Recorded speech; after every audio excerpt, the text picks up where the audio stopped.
We're back on. Y'all, this is take 3. I love you for hanging with me for 3 iterations of this. I'll wrap this up. Y'all know what happened. It's all the tech stuff, but we will wrap this up. I think where I left off, and for those of you who, I'll make sure we link to everything. This is part 3 of 2 secrets my clients know about using their content to overcome objections. The lighting's better on this one, so that's exciting. I'll make sure I link all of these again. I think what we were doing is just wrapping this all up in a bow. And what I was reminding people, and I think exactly where it cut off, and what I was saying is I think one of the reasons I have such a high closing rate or whatever you want to call that on sales calls, I think part of the reason is I've been doing this now for long enough that I have enough content out there that is really strategically speaking to what we've been talking about here to teach people what I want them to know about my work and to overcome those objections ahead of times. I know, Heather, it's just Heather wrote LOL. It's ridiculous. We're gonna just roll with it and wrap this up, and just thank you all for hanging with me. I'm back. We'll close this out. I think I had better light though this time, so go figure. I don't know what's going on with the tech. Anyway, what I was saying, and thank you all for hopping back on. I love you so much.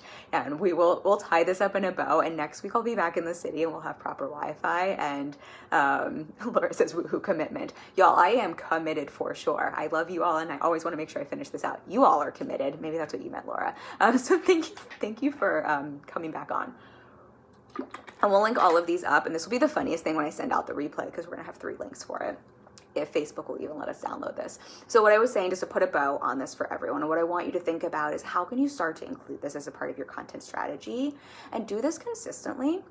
What I think, and one of the reasons I think I love sales, I love helping clients with sales, I have it's something like a 90-95% closing rate, and I don't love the term closing rate, but for lack of a better way to explain it. But I think one of the reasons for that, it's not because I have like some super genie in a bottle in terms of how I sell, though I think I'm pretty awesome at it. But part of the reason is what we're talking about here. I'm using content strategically. I'm helping my clients use content strategically to overcome these objections, to help people get clear, to build that trust, to make those decisions ahead of time. So by the time someone books a call, most people have gone through a fair amount of my content, and I've either helped them understand my offer, helped them understand what I want them to know about my work, or helped them overcome some of those objections ahead of time. And so it makes then the sales actual transaction, that part of the conversation, so much easier. So I want all of you to understand that, because I think this is a way where what we opened with is I know how much can come up around selling. I know there's a lot of mindset that can get wrapped up around that. I know people can get like, it's icky, it can feel like yucky, all of these different things can come up around selling. And what I want all of you to know is this is one of those things that this is not a way to avoid selling or to avoid sales, but this is definitely a way you can really help bring a lot more ease to those actual sales conversations and absolutely get more yeses. But I think you'll see it's going to feel a lot better for you, because you'll also see what a process you have instead of trying to rely and put so much pressure on that transaction point. Because that pressure on the transaction point, remember what we talked about in video 1 maybe, is how much when someone feels like they're being sold to, they go into that fight or flight part of the brain.